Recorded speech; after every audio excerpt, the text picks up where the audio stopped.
you'll know we're close to a friend. After this, I'll be on the mend. You laugh and point while I lay there on the floor. My pain is your rejoice. Blood or bruised, it's a Sophie's choice. If there's chance for pain, you'll sit back and watch it rain.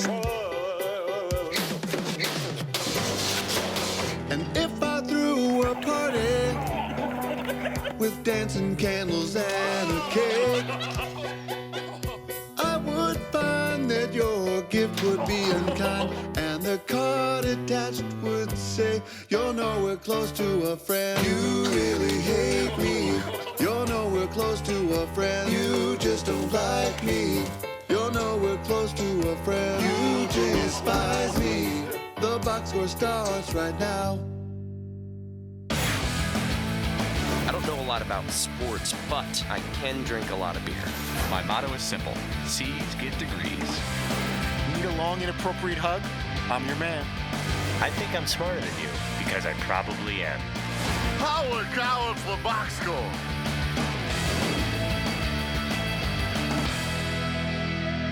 Hello and welcome to the Box Score. I'm Brock in Los Angeles, joined by the Danette in New York City. We are down one Danette today as seating us off buying some more faux vintage t-shirts.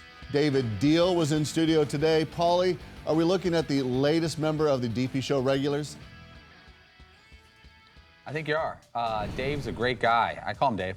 I don't know if I'm allowed to, but what the hell. Yeah, I think I mentioned in the box, he's one of these guys who really gets it. Be entertaining, have fun, tell stories, give analysis when you're asked to give analysis on football, but just come in and have a good time. I mean, we're not here to, we're covering sports. When people come in here and they're like morose and monotone, I'm like, what are we doing, man? Talk some sports, have some fun. And David's the exact right guest because he's not the most famous cat in the world, but he's a successful football player who's got a couple rings. Well, DP asked the real deal of Steel about NBA players taking cash over a quality squad. I think it depends on what position you're at in your career. I mean, if you're talking about a guy like Frank Gore, it's about the money for him. He's a running back. He's on the end spiral of his career.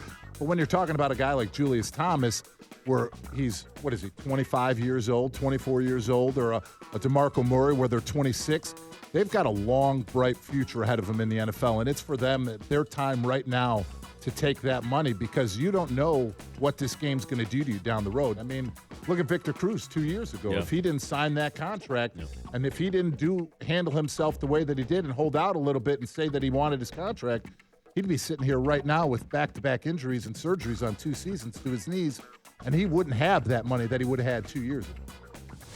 Yeah, it's easy for us to rip guys and contracts and who's getting overpaid and shouldn't, be holding up for the money and they want to, you're taking money over winning, like Julius Thomas going to the Jaguars. You stay with the Broncos and get more hope for one more run to the Super Bowl and take less. But, unless you're in their shoes and you're dealing with guys that, and Dan was saying it on the show earlier today, it's a two-way street. It's a business. Then no one's promising you anything other than, some guaranteed money that you may get up front or a signing bonus. You're putting your life out there and your livelihood. At any moment, it could all be over. If you have a chance to cash in, you got to take the money as soon as possible because you don't know what's going to happen. If you're Julius Thomas, would you stay with the Broncos? Yeah. What about your guy? I would have liked for him to stay with the Broncos. But you just said I know, but I understand why, that they would move on. I don't think... So you're saying if you got an offer from another show, let's say one at ESPN for more money, you'd be Well, gone? also it depends on your age and how long you've been in the business. There's a lot of other factors than making it. Because when you left ESPN, you went to a much smaller stage.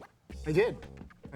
And, for everyone's different. But I'm talking specifically, and every industry I think is different. But when we're talking specifically about football, if any of us were offered to double our salary to take another sports media job, and let's say it was a solid, good job, not embarrassing, not middle of nowhere, who wouldn't go? Who would? Well, except that the reality is, that this works. There's a lot of risk. Immediately double the salary, like a lot of red flags going off. Why are they doubling my salary? You need more details. Yeah, I don't think that's going to work out. We took a big risk. We left ESPN. Totally a lot of people, solid. if they ever got an opportunity to work at ESPN, Sports Illustrated, or what have you, they're like, I'm not going anywhere. I worked very hard just to get to that level. You guys took a jump. There was no guarantee. Dan couldn't promise us anything that this was going to be a hit show or anything, or he's going to be doing it for this many years. We, in good faith, we enjoyed working with Dan. We knew we had something special. He put together a little so-called, kind of all-star team of who he felt could really help, do something really special away from the mothership. But that wasn't a no-brainer decision. I didn't think we'd be here this many years later. I didn't think we'd do the show, 7 years, I guess? Yeah. Almost 8? Yeah. I did not think we'd be going this long. I thought it would Really? be. Yeah, I thought Dan would do it for. I'm trying to remember what I thought at the time. It's hard to remember what you thought. I thought he would do like 3 or 4 years at this and try something, make it as successful as he can, and then kind of ride off into the sunset. I know him better now than I did when I was at ESPN. I know what drives him more so now, and now I'm not surprised. Is that because at ESPN he was sort of he and they were on their way out? So maybe you got the sense, like it was sort of coming to an end at ESPN. Did some of that in your mind carry over to where Dan was? Yes, Dan. To what McLovin is saying is that Dan's mood was not great in his last years at ESPN. Not his work ethic, but his enjoyment of his work. He's always had great work ethic. And I thought he's going to go over, try something new, try for a few years, get as successful as he can, and then probably put his feet up and retire, literally, and move away. But I didn't realize how competitive he was, even though I worked with him when he was pretty competitive back then. Well, one guy who's very competitive and is getting a lot of cash these days is Ndamukong Suh, and David Diehl talked about why some people are uncomfortable with his style. Is he a little too dirty for football? I think that's the thing. I think when it comes now, we've gotten soft, or as they say here in the soft on the East Coast. In regards to that, I mean, you think about Deacon Jones clotheslining people and head slapping people, or Dick Buckus poking people and punching people and running them down, and you get Ndamukong Suh stepping on somebody or kicking somebody. They're like, this guy's just terrible. He is so. You can be a nice basketball player. You cannot be a nice football player. And I would much rather have somebody who's over-aggressive, who's tough, who's nasty like this, than somebody who's on the other side of the spectrum that's soft and doesn't want to get physical and get nasty inside. This must be generational, because I seem to remember when I was in my teens, people were calling us soft, saying, oh, you kids these days are so soft. And now I feel like a total old guy, because like my daughter's school gets canceled if there's one flake of snow on the ground, literally. And we live in Connecticut. It's not a big shocker. It may snow during the winter. And they canceled the school. I'm like, God, how soft is everybody? And, I must sound like my dad or my grandfather or my uncle, because every generation goes, you guys are too soft. So it must be generational. I could totally relate to that. I cannot believe how quickly they, at least in Connecticut, I don't know how it is the rest of the Northeast. I remember going to school with the snow like up to my knees, trudging, walking several blocks, and it would have to be literally like 10 inches or a foot of snow. Oh, you're the consider closing 12 miles to school walking guy now? I was a few blocks away from the school, but regardless, that you're a toughie. It would be like a foot of snow, and then maybe they'll cancel. Yeah, but you know what's funny though? When Ndamukong Suh hit the market, all the reporters are like, well, you can't trust him. He got suspended for kicking a guy on the ground and all these things. And when the way Diehl makes it sound like, yeah, that's why you want him. I mean, I was thinking about it. If you want somebody, a defensive tackle who's going to be dirty as all get out. I think you could be, but I didn't agree with him in that you could be aggressive and a tough guy and a badass and all that, and you can have that mindset. But I don't think you have to bend the rules and gouge people's eyes out or step on their neck or their ankle. To be. I think you could be really tough and stay and play within the rules of the game and not do obnoxious things that's going to cost your team penalties and fines. You'd be the nicest defensive lineman, Fritzy. You'd say, excuse me, do you mind if I put you on the ground? I wouldn't. I wouldn't let very long. Say, oh, did you want to hit him? Let me just move out of the way. Did you want to hit my quarterback? Let me just step to the side a little bit. I didn't realize that I was blocking you from doing that. Well, McLovin, I see you shaking your head. Who is your all-time favorite really dirty player in any sport? Wow, well, you have to understand, I'm from Philly, where we had the Broad Street Bullies, who were just legends. Dave the Hammer Schultz. I mean, it also kind of goes back to Slapshot. I love goons and hockeys. So we had amazing guys. When I followed the Hextall? Flyers, Hextall was a goalie, but we had. But he was tough. Yeah, he was very tough. Billy Smith. We had this guy named Berube, I think is a coach now, who is totally an animal. But Dave the Hammer was great. There were guys. Esposito back in those days? Was Phil Esposito? Wasn't he part of that Flyer group? Phil Esposito, really, Fritzy? Wasn't he on the Flyers for a while? It was Bruins and Rangers. Who was the guy on the 76ers? Tony. Andrew Tony. Was he the tough guy? Strangler. No, he wasn't a tough guy. I thought he was kind of a tough guy. No, not really. He was an outside. He would kill you from the outside. But yeah, the Eagles weren't good enough to have tough guys. They had too many Fritzies. They were like, please take our quarterback. We had a guy when I was growing up in Chicago who played for the Bears. His name was Doug Plank. He was number 46. He was a defensive back. He only played about 6 years. 46 defense, Yeah, right? he was kind of like a Bob Sanders. He got beat up for 6 years and was awesome. We loved him when we were kids. He used to just cheap shot everybody. And we thought it was fun when we were kids. So we used to run in when we were playing little kiddie football, and the guy would be down, and you run in and yell, Doug Blank, and you just smack somebody. And so, Doug, if you're watching, we loved you. We had Andre Dirty Waters. Andre Waters was awesome. Oh, for the Eagles. Yeah, in fact, the entire Buddy Ryan Eagles team played that style of, like, on the edge. Hopkins, the defensive Yeah, guy? Wes Hopkins, Jerome Brown, Yeah. Reggie Brown. No, Jerome White. Jerome Brown, Reggie White. Yes. Jerry Phil Ball. Esposito was not on the team. It was not on the Eagles. All right, coming up, love him or hate him, he stomped on Paulie, so he's good in our book. This is the box score, and it is powered by the Ram 1500 Eco Diesel. Every truck can tow a boat, every truck can climb a hill, every truck can haul a trailer.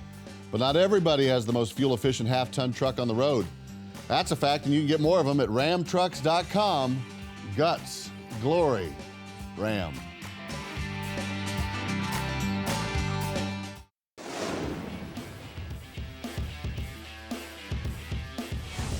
Welcome back to the box score. Christian Laettner was in studio today. Mr. Against the Parquet McLovin, did you love Christian Laettner or hate him when he was at Duke? Hate with a capital H. I was a North Carolina fan. I loved anybody who beat Duke. I hated Duke. I hated Hurley. I hated Laettner. I like Grant Hill because everyone likes Grant Hill. I couldn't stand them.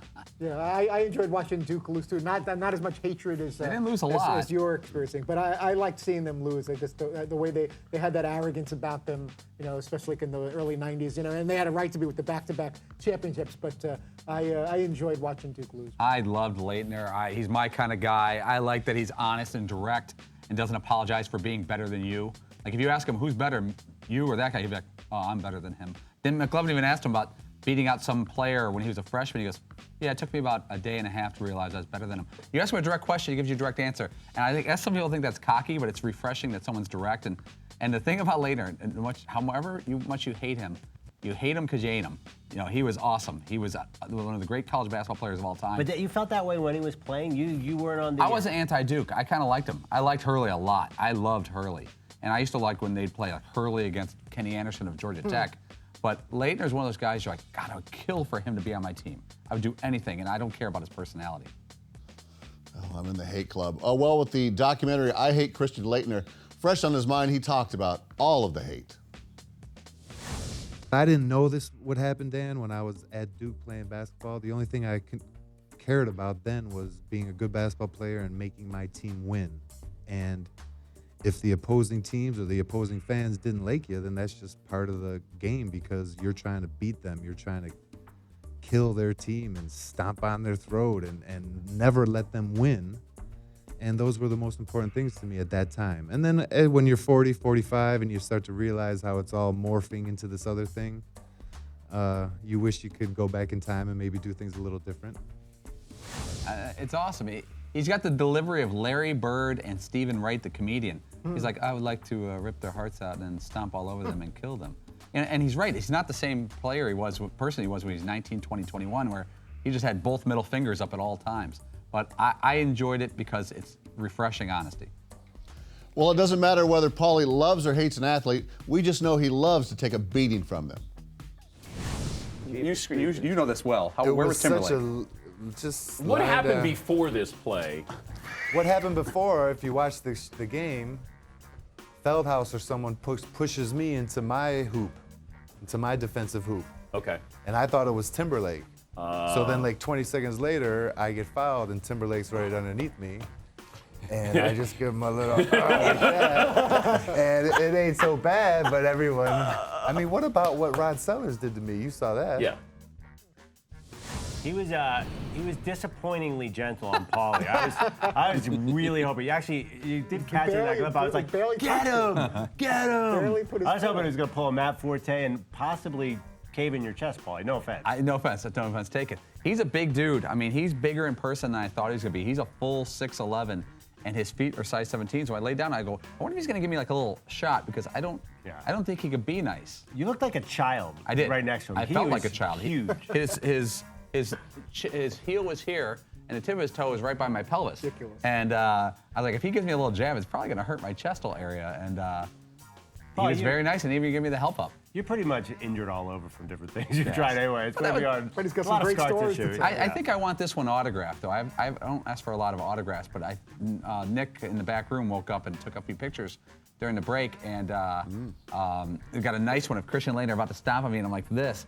So maybe I could send it to him and get an autograph for the wall. That'd be kind of cool. Hey, Paulie, who is on the Paulie getting beat up by an athlete on the show bucket list? That's a great question, Brock. Brian Urlacher still got a few hits in the tank. You wouldn't mind Gretzky checking you to the board. well, How crazy is Gretzky's that? not a checker. He's not a checker, but Still, I see what you're saying, for you, Fritzy. just for that one moment. Yeah, if that he could one like picture. kick spray some ice into me. I don't know. I guess Urlacher's number one. How about like a former Bear? Would you like Mike Singletary to take you down, or is he too old now? You wouldn't turn that down. No, that would be Dan Hampton getting just planted by Hampton But would be. Paul, is there a line though where a guy's just a little bit too scary, where you're not sure that he can still control and he might seriously injure you?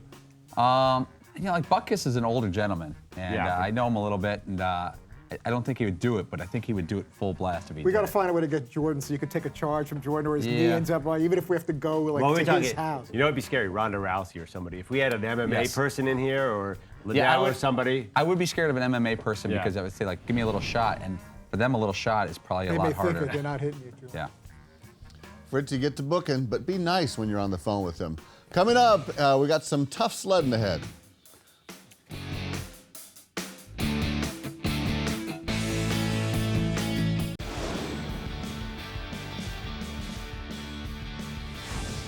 We're back here on the box score. Guys, it's March. Fans will be focusing on March Madness, spring training, the hockey and NBA playoffs are shaping up. But one event gets very little fanfare. It's the last great race on Earth. That's right, we're talking about the Iditarod. Mushers and their dogs pushed out from Anchorage just yesterday and will be going on one of the state's favorite events out there in Alaska. I'm going to see how much you guys know about it. It's every man for himself, so let's mush. McLovin, start us off. What is the name of the famous dog who inspired the Iditarod after leading the charge during the 1925 sled relay to deliver medicine to Nome, Alaska? You get this. I'm gonna go with lamb chop. Do we have steals? Paul, you got a guess? Go Lamb ahead. chop. I'm going to guess, with no information other than the name of the race, Rod. Okay. I'll just tell you that the answer is gonna go with Balto. Balto. Oh. Paulie, how many miles is the Iditarod? You know, I'm going to embarrass here because we've covered the Iditarod the past couple years on the show. We had that one woman on remember that. who was in the race a couple years ago. 700 miles? I have no idea. A little low. It's 1,000. 1,000 miles. 1,000 miles. Fritzy, true or false, the fastest sled team to complete the Iditarod took 11 days and 13 hours in 1999. True or false? I'm going to say false. I'm going to say it was closer to like 10 days and 21 hours. Break it down. Oh, a nice breakdown. Yeah, it is false. The record holder, Dallas Seavey, took 8 days and 13 hours in 2014. Nice Paulie, guess by me. the words G and ha are mushing terminology for left and right. Which one is which? G is right, Ha is left. Absolutely correct.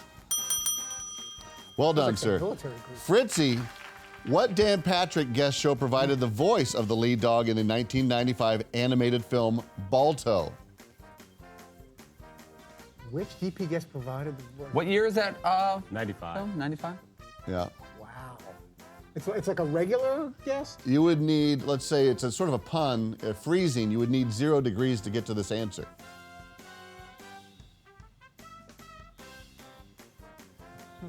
I'm going to say... George the Iceman Gervin?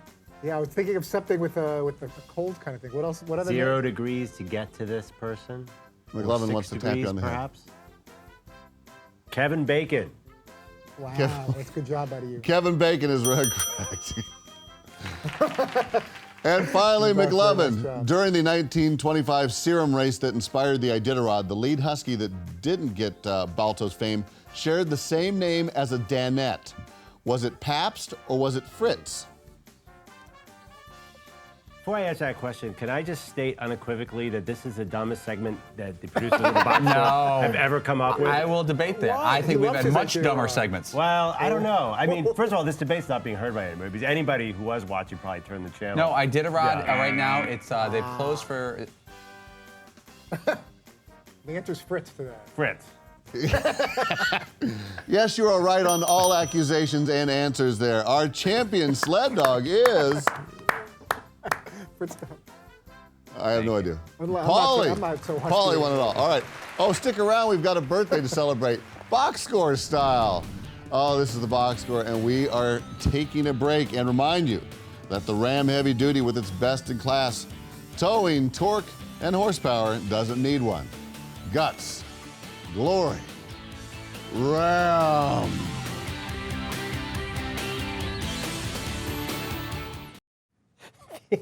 The Iditarod quiz. I like it. People learning some stuff. That's funny. Something different. Wow, that's Pretty funny. I love calling out the producers on that segment as bombing. And Paul said, "Oh, there have been far dumber segments." That was a good point. I mean, that's it. Now we're getting into a debate. Yeah, that's fun. I like Iditarod. Get to laugh. I'd love to cover that. I think it'd be cold.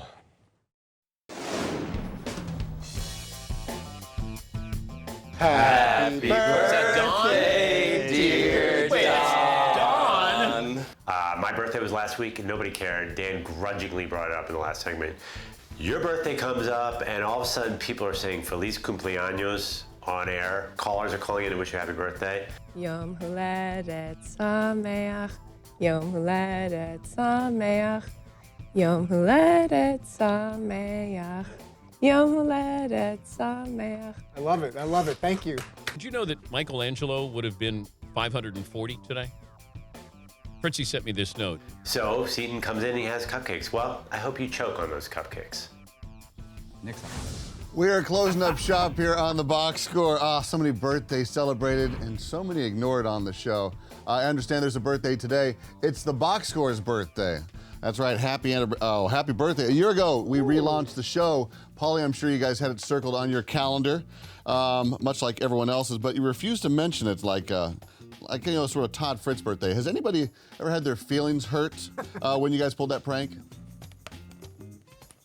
When you say prank, that you take the blame off us for being bad human beings and actually not caring about others. That would mean we planned together. No, a couple times I've corralled the guys for the show and said, hey, it's someone's birthday, don't say a word. It's more of a social experiment to see if who's a 10-year-old and who's a grown man and who's going to complain about it. I usually lose that very badly, especially because mine's so easy to remember 10-10-69. It's not at all easy to remember. I've forgotten it every single year. And I've told them months in advance. Oh, every year. and That's the same birthday as Brett Favre. Thank Yeah. you. To the day, the year and the day in the month. So yeah, if it's already into the first segment of the show and Paulie has done his damage and gotten everybody's head and said, make sure nobody acknowledges. Let me tell you something. They'd forget. Everyone else would forget all on their own. They don't need any help from me. And not about your McLovin. I don't know when your birthday is. I barely know when mine is. I have no idea when Seaton's is. Dan, I know 9 because years old. Yeah, I agree with you, Paulie. I couldn't care less. All I know is I'm getting older and in worse shape and in worse health. That's what happened. Let's celebrate. Yeah, I know. But then they say, but what's the alternative though? So even though we're getting older, I'd rather be dead than celebrate your birthdays. I prefer it. It's hurtful. I do not think Paulie is just talking tough there. I really believe he'd rather be dead than celebrate. Aren't you like September 24th? I have a brother-in-law, and he doesn't like when people sing happy birthday to him on his birthday. He literally gets upset about it. And I've never liked him more than when he does that. And like the last birthday, everyone starts saying happy birthday. He goes, no, stop. Let's just eat the cake. And I was like, great, I love this guy. Nice. What a year it has been. Here are some of the highlights. Well, without the help of thermal imaging, we went back and looked at the tape, and with a little help from Twitter, we found Seaton making this face. It appears to be the epic fart face that we're all familiar with. Leckman, L-E-K-M-A-N, Leckman, is that IKEA or NHL? I think that's some kind of lamp accessory. Richie's never shopped ever, so this is tough. See, you know, if you ever lost your job on the show, you could probably get a job with Animal Planet for voiceovers. Let's take a look at this.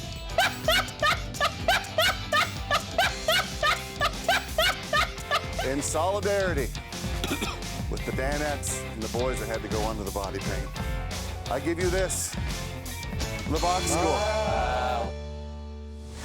Delightful. End it in my Smurfy shirt right there with the man boobs. McLovin, are you surprised that it has lasted a year?